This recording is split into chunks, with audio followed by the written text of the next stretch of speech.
दिनांक 27 अगस्त 2021 को न्यूज़पेपर में ये आर्टिकल पब्लिश हुई। अक्टूबर नवंबर में यूपी टीईटी कराने की तैयारी। इस आर्टिकल में यही बातें लिखी गई थी, आप स्क्रीन पर देख पा रहे होंगे।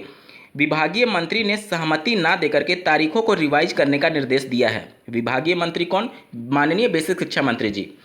पहले पीएनपी के द्वारा ये प्रस्ताव भेजा गया था 19 दिसंबर के क्रम में, जिस पर असहमति दिखाते हुए उन्होंने अक्टूबर नवंबर में यूपी टेट कराने के लिए यहाँ पर सहमति दर्ज कराई थी, ताकि नई शिक्षक भर्ती को कराने की गुंजाइश बनी रहे। इसी आर्टिकल में आप अगली लाइन पढ़ सकते हैं, ताकि उसके बाद शिक्षक भर्ती कराने की गुंजाइश बन सके।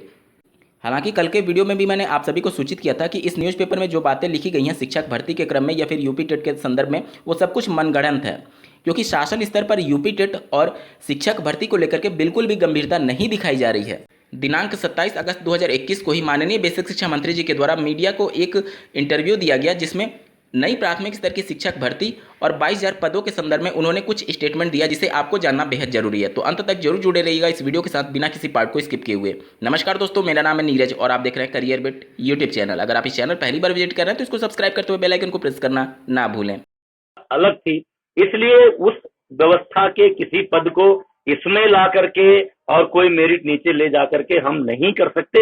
ये हम 20 बार कह चुके हैं, जितनी बार पूछेंगे उतनी बार यही कहेंगे। इन बातों को इन लोगों को समझना चाहिए। ये लोग बार बार कहते हैं नई भर्ती कब करेंगे। आप कहीं और किसी और विभाग में इस तरह का सवाल कोई खड़ा कर रहा है? जो सरकार लगातार मिशन रोजगार चला रही हो, जो मुख्यमंत्री श्री योगी आदित्यनाथ जी लगातार नौजवानों को सरकारी और गैर सरकारी और स्वयं रोजगार के क्षेत्र में करोड़ों नौजवानों को जोड़ने की कोशिश कर रहे हो, जिस सरकार ने 4.25 साल में 4.5 लाख युवाओं को नौकरी दी हो, जिस विभाग ने 1,25,000 से शिक्षकों की अधिक भर्ती की हो, उसमें ये सवाल पूछना, भाई शिक्षकों की भर्ती छात्र शिक्षक अनुपात के आधार पर की जाती है, उसके नॉर्म्स हैं।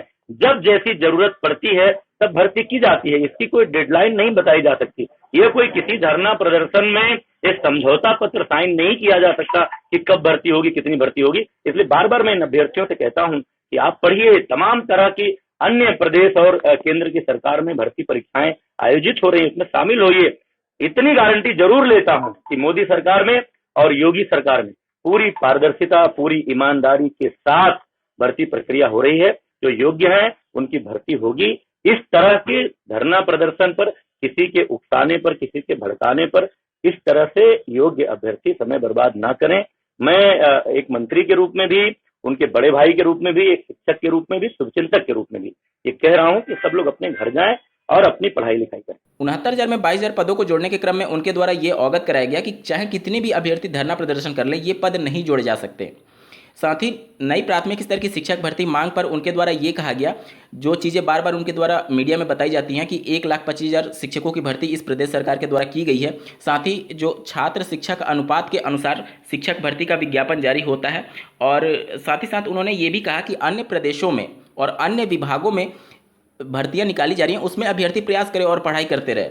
देखिए, अगर आपने वोट इस प्रदेश के युवाओं से लिया है तो आप युवाओं को ये नहीं कह सकते कि आप अन्य प्रदेश में जाकर के नौकरी करिए। दूसरी बात यह है कि कई राज्य ऐसे हैं जो कि अन्य राज्य के युवाओं को भर्ती प्रक्रिया में शामिल होने का मौका नहीं देते हैं। और जिस छात्र शिक्षक अनुपात की बात बार बार माननीय बेसिक शिक्षा मंत्री जी के द्वारा किया जाता है, वो भी एक तरीके से आंकड़ा गलत है। अगर आप छात्र शिक्षक अनुपात के अनुसार, उनके द्वारा दिए गए स्टेटमेंट के अनुसार ही अगर देखेंगे तो उत्तर प्रदेश में लाखों शिक्षकों के पद खाली है। इसको डिटेल में समझने के लिए इस वीडियो के डिस्क्रिप्शन में एक डेडिकेटेड वीडियो का लिंक मिलेगा, आप उस पर क्लिक जरूर करिएगा।